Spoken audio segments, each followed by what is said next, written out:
أعوذ بالله من الشيطان الرجيم بسم الله الرحمن الرحيم قل إن تخفوا ما في صدوركم أو تبدوه يعلمه الله ويعلم ما في السماوات وما في الأرض والله على كل شيء قدير۔ کہو جو کچھ تمہارے دلوں میں ہے اس کو چھپاؤ یا ظاہر کرو، اللہ اس کو جانتا ہی ہے، اور وہ جانتا ہے جو کچھ آسمانوں میں ہے اور جو کچھ زمین میں ہے، اللہ ہر چیز پر قادر ہے۔ سورہ آل عمران کی 29ویں آیت ہے۔ اس میں اللہ تعالیٰ اپنے علم محیط کا تذکرہ فرما رہے ہیں کہ اللہ تعالیٰ کائنات کے ذرے ذرے سے واقف ہے۔ وَعِندَهُ مَفَاتِحُ الْغَيْبِ لا يعلمها الا هو، اسی کے پاس ہے ساری خزانوں کی کنجیاں اور وہی جانتا ہے اس کے بارے میں۔ تو چاہے تم اپنے دل میں کوئی چیز کو چھپاؤ یا ظاہر کرو، وہ تو سارے بھیدوں کو جانتا ہے، زمین و آسمان کے۔ یوم تجد کل نفس ما عملت من خیر محضرا وما عملت من سوء تود لو ان بينها وبينه امدا بعيدا ويحذركم الله نفسه والله رؤوف بالعباد۔ جس دن ہر شخص اپنے اچھے اور برے اعمال کو اپنے سامنے موجود پائے گا، اس وقت وہ یہ تمنا کرے گا کہ کاش اس کے اس دن کے درمیان مدت حائل ہو جاتی۔ اللہ تمہیں اپنی ذات سے ڈراتا ہے اور اللہ اپنے بندوں کے حق میں نہایت شفیق ہے۔ اللہ تعالیٰ قیامت کے روز کا نقشہ کھینچ کر بتا رہے ہیں کہ اس دن جو لوگ بدعمالیاں کر کے یہاں سے گئے ہوں گے اس دن پچھتا رہے ہوں گے اور یہ سوچ رہے ہوں گے کہ کاش کہ یہ دن اور ہماری جو بدعمالیاں تھیں وہ اتنے دور ہو جاتی کہ ہمیں نظر ہی نہ آتی۔ یقول الکافر یا لیتنی کنت ترابا، ایک مقام پر فرمایا کہ کافر کہے گا اس دن کہ کاش کہ میں مٹی ہو جاتا، میرا حساب کتاب ہی نہ ہوتا۔ ووزی الکتاب فتر المجرمین مشفقین مما فیہ ویقولون یا ویلتنا ما لہذا الکتاب لا یغادر صغیرۃ ولا کبیرۃ الا احصاها۔ یہ سورہ کہف 15ویں پارے میں اللہ تعالیٰ نے اس کے بارے میں بتایا ہے کہ جب اعمال نامے کھول دیے جائیں گے اور سامنے رکھ دیے جائیں گے تو مجرمین کو آپ دیکھو گے کہ کیسے ڈر رہے ہوں گے اور جو ہے کہہ رہے ہوں گے کہ یہ کیسی کتاب ہے کہ اس میں تو ہر چیز درج ہے، چھوٹی سے چھوٹی اور بڑی سے بڑی، کوئی چیز بھی اس سے چھپی ہوئی نہیں ہے۔ تو اس وقت ان کو پتہ چلے گا کہ وہ جن جن چیزوں کو چھوٹا سمجھ کر کر رہے تھے وہ چھوٹا نہیں تھا بلکہ اللہ کے پاس سب کا سب محفوظ تھا۔ اس طریقے سے جو ہے ان کو اس دن پتہ چل جائے گا۔ اللہ تعالیٰ آج ڈرا رہے ہیں، اپنی ذات سے ڈرا رہے ہیں اللہ تعالیٰ کہ آج اپنی اصلاح کر لو، ابھی موقع ہے۔ واللہ رؤوف بالعباد، یہ اس وجہ سے کہ اللہ تعالیٰ اپنے بندوں پر نہایت مہربان اور شفیق ہیں، پہلے سے ہی جو ہے مطلع کر دیتے ہیں اور خبردار کر دیتے ہیں تاکہ آئندہ جو ہے تمہارے لیے یہ حسرت کا باعث نہ بنے۔ قل ان کنتم تحبون اللہ فاتبعونی یحببکم اللہ ویغفر لکم ذنوبکم واللہ غفور رحیم۔ کہو اگر تم اللہ سے محبت رکھتے ہو تم میری پیروی کرو، اللہ تم سے محبت کرے گا اور تمہارے گناہوں کو بخش دے گا، اللہ بڑا بخشنے والا اور رحم فرمانے والا ہے۔ اس آیت میں اللہ تعالیٰ فرما رہے ہیں اے نبی صلی اللہ علیہ وسلم ان لوگوں سے کہہ دیجئے کہ اگر تمہارا یہ دعویٰ ہے کہ تم اللہ تعالیٰ سے محبت کرتے ہو تو پھر اور اگر تم اس کے محبت کرنے کی وجہ سے یہ چاہتے ہو کہ اللہ تعالیٰ بھی تم سے محبت کرے تو چاہیے کہ تم میری اطاعت کر لو، میری اتباع کر لو، مجھ کو فالو کر لو۔ یہ اللہ تعالیٰ فرما رہے ہیں اپنے نبی صلی اللہ علیہ وسلم سے کیونکہ میں اسی کام کے لیے، اسی تعلیم کے لیے مبعوث کیا گیا ہوں۔ وَمَن يُطِعِ الرَّسُولَ فَقَدْ أَطَاعَ اللَّهَ، فرمایا ایک مقام پر اللہ تعالیٰ نے سورہ حشر میں، جو رسول کی اطاعت کرے گا فقط اس نے اللہ ہی کی اطاعت کی۔ اطیعوا اللہ و اطیعوا الرسول، بار بار آپ کو ملے گا قرآن میں مختلف مقامات پر اللہ کی اطاعت اور رسول اللہ کی اطاعت، اللہ کی اطاعت کے ساتھ ساتھ رسول اللہ کی اطاعت۔ اس کا مطلب کیا ہے کہ اللہ تعالیٰ کیا چاہتے ہیں، ان کی مرضیات کیا ہے، اس کا تو ہمیں علم نہیں ہو سکتا۔ اللہ تعالیٰ کی مرضیات اور ان کی خوشی اور ناخوشی کا علم ہمیں رسول اللہ صلی اللہ علیہ وسلم کے ذریعے سے ہو سکتا ہے۔ تو رسول اللہ کی اگر ہم اطاعت کریں گے تو اس کا مطلب یہ ہوگا کہ ہم اللہ ہی کی اطاعت کر رہے ہیں اور اللہ تعالیٰ کی مرضیات کے مطابق اپنی زندگی گزار رہے ہیں۔ تو اگر ہم ایسا کرنے والے بن جائیں گے تو اس کا مطلب یہ ہوگا کہ اللہ تعالیٰ ہم کو پسند فرمائیں گے اور اللہ تعالیٰ ہم سے محبت کریں گے۔ تو یہ پیمانہ اللہ تعالیٰ نے اس وجہ سے بتلا دیا کہ اگر تم یہ دعویٰ کرتے ہو کہ تمہیں اپنے یعنی مالک حقیقی سے محبت ہے تو پھر تم کو جو ہے یہ کرنا چاہیے کہ تم میرے حبیب کی اطاعت اور اتباع کر لو، کیونکہ محبت ایک ایسی چیز ہوتی ہے جو مخفی ہوتی ہے، چھپی ہوئی ہوتی ہے،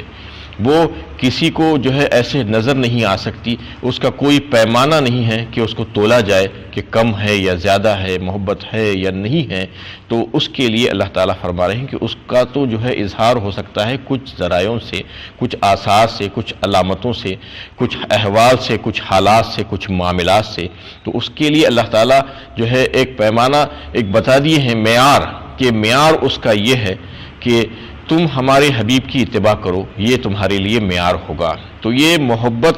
کا جو ہے جو ناپنے کا جو طریقہ ہے وہ ناپا تو نہیں جا سکتا، لیکن ایک معیار پہ رکھ کر اس کو جو ہے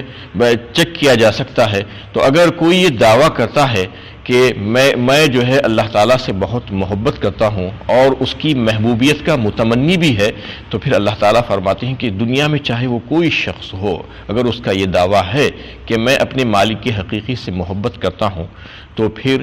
اس کو جو ہے اس پیمانے پر رکھ کر جانچنا ہوگا کہ واقعی میں وہ سچا ہے یا جھوٹا ہے، کھرا اور کھوٹا اس سے ثابت ہو جائے گا۔ کیونکہ یہ پیمانہ ایسا ہے کہ اللہ کے نبی صلی اللہ علیہ وسلم کی اتباع میں وہ کتنا آگے بڑھا ہوا ہے، کتنا اہتمام کر رہا ہے اس سے اللہ کی محبت کو جانچا جا سکتا ہے۔ کیونکہ اگر صرف دعویٰ کرے گا زبانی تو دعوے سے تو جو ہے بات معلوم نہیں ہو سکتی کہ واقعی میں وہ محبت کرتا ہے یا نہیں کرتا ہے۔ تو محبت اگر کرتا ہے تو اللہ تعالیٰ نے خود وہ کسوٹی بتا دی ہے، وہ معیار اور اسٹینڈرڈز بتا دیے ہیں کہ اس پہ رکھ کر تم جانچو اس کو کہ وہ سچا ہے یا جھوٹا ہے۔ اگر سچا ہے محبت میں تو پھر وہ جو ہے یقیناً اللہ کے نبی صلی اللہ علیہ وسلم کی اتباع میں بہت آگے بڑھنے کی کوشش کرے گا اور اس کا خوب اہتمام کرے گا، اور آپ کی لائی ہوئی جو روشنی ہے اس کو اپنے لیے مشعل راہ بنا کر اس میں آگے بڑھنے کی کوشش کرے گا۔ اور اگر ایسا نہیں ہے، صرف دعویٰ ہی دعویٰ کر رہا ہے، تو مطلب یہ ہے کہ وہ اتباع رسول نہیں کرے گا اور اتباع رسول میں بہت پیچھے ہو جائے گا۔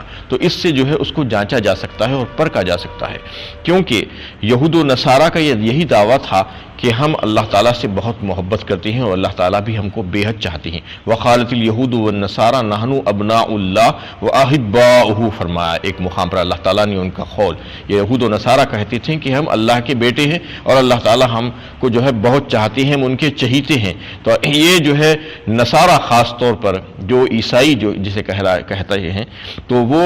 حضرت مریم اور عیسیٰ علیہ السلام کے تعلق سے ان کی تعظیم اور ان کی محبت میں اتنا غلو کر دیے، اتنا غلو کر کے اتنا آگے بڑھ گئے کہ ان کو الوہیت کے مقام پر لے جا کر کھڑا کر دیا، اور یہ کہنے لگے کہ یہ ہم ان کی عبادت نہیں کر رہے ہیں بلکہ اللہ تعالیٰ کی محبت، اللہ تعالیٰ کی رضا اور اللہ تعالیٰ کا قرب حاصل کرنے کے لیے ہم نے یہ کیا ہے۔ تو اللہ تعالیٰ یہ بتانا چاہ رہے ہیں اس آیت میں کہ اللہ تعالیٰ کی رضا اور خوشنودی یہ انہیں جھوٹے دعووں سے نہیں ہو سکتی، اور یہ اپنے آپ جو ہے جو طریقے تم نے جو اختیار کر لیے ہیں اس سے اللہ تعالیٰ کی رضا حاصل نہیں ہو سکتی،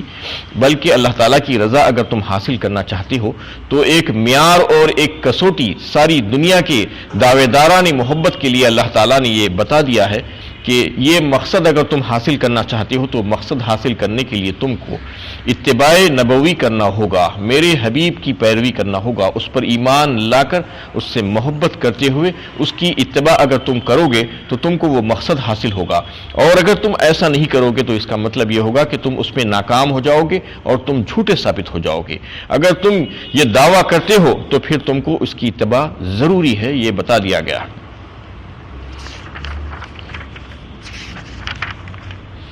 قل اطیعوا اللہ واطیعوا الرسول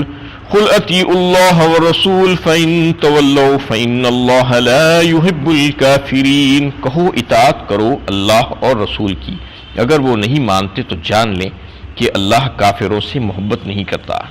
اس میں پھر سے اللہ تعالیٰ اطاعت کی بات کر رہے ہیں، اس سے پہلے اتباع کی بات فرما رہے تھے کہ میری محبت کے دعوے داروں کو چاہیے کہ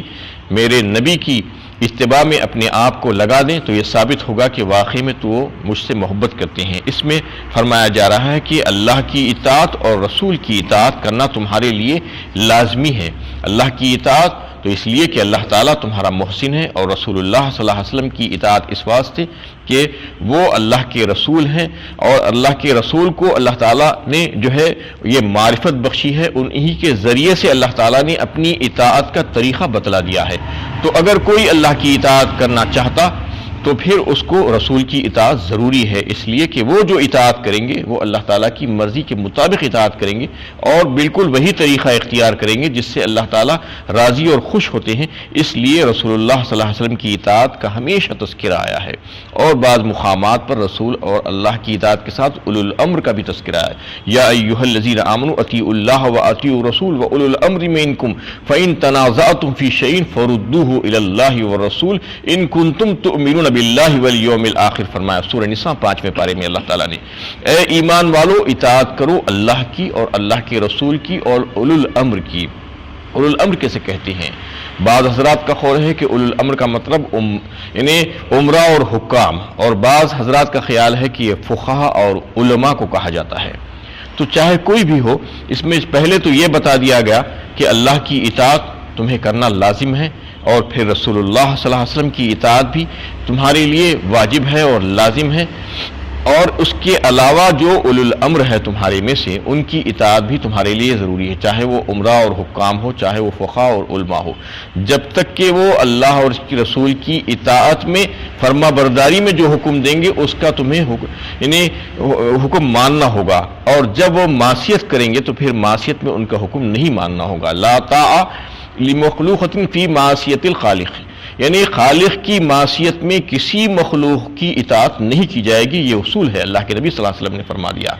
جہاں تک کا جو ہے کوئی بھی مخلوق اللہ اور اس کے رسول کی اطاعت کرتے ہوئے اطاعت کا حکم دیں گے تو پھر وہ اطاعت کو ماننا ہوگا، کیونکہ اولو الامر جو ہوتے ہیں وہ عمراء یا حکام یا بڑے جو لوگ ہیں، جو اکابرین، جو فقہاء، جو علماء، وہ جو ہے لوگوں کے بیچ میں امت کے لیے جو ہے جو ان کی مصلحتیں ہوتی ہیں اس کو نافذ کرتے ہیں اور ان کی نگہداشت کرتے ہیں، اس لیے ان کا بھی حکم ماننے کے لیے کہا گیا ہے۔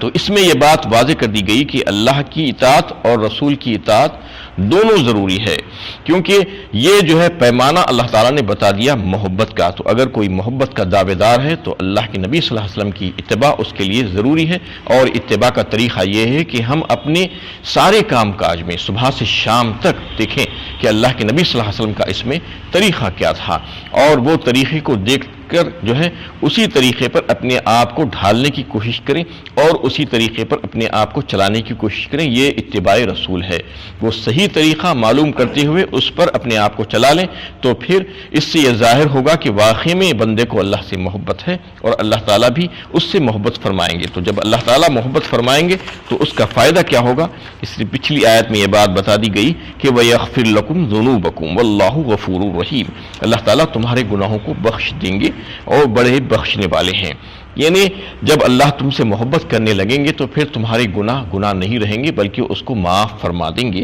یعنی تم کو توبہ کی توفیق دے دیں گے دنیا ہی میں۔ توبہ کی توفیق جب دیں گے تو بندہ اللہ تعالیٰ سے رجوع ہوگا اور اللہ تعالیٰ کے سامنے اپنے گناہوں پر پشیماں ہوگا اور نادم ہوگا۔ توبہ اسی کس کو کہتے ہیں کہ جب کوئی بندہ گناہ کر لیتا ہے تو وہ گناہ کو گناہ سمجھ کر اس کو فوراً چھوڑ دے اور پھر آئندہ نہ کرنے کا عزم پختہ ارادہ اختیار کر لے، تو پھر اللہ تعالیٰ اس کو معاف فرما دیتے ہیں، اور اس کے بعد وہ جو حق مارا تھا اس نے، اللہ کا ہو یا بندہ کا ہو، وہ سارے حقوق حتی الامکان ادا کر دینے کی کوشش کرے تو اس کی توبہ توبۃ نصوحہ ہوگی اور اللہ تعالیٰ اس کو معاف فرما دیں گے۔ اور اس قسم کی توبہ کی اللہ تعالیٰ اس کو توفیق دے دیتے ہیں جو اللہ تعالیٰ سے سچی محبت کرتا ہے۔ تو یہ محبت کا جو ہے تقاضا ہے کہ اللہ کے نبی صلی اللہ علیہ وسلم کی اتباع۔ تو اس آیت میں اللہ تعالیٰ یہ واضح فرماتے ہیں کہ اللہ کی محبت کا زبانی دعویٰ نجات کے لیے کافی نہیں ہے، بلکہ اس کی محبت کا ثبوت اپنے عمل سے دینا چاہیے، جس کی صورت یہ ہے کہ اس کے رسول حضرت محمد صلی اللہ علیہ وسلم کی پیروی اختیار کی جائے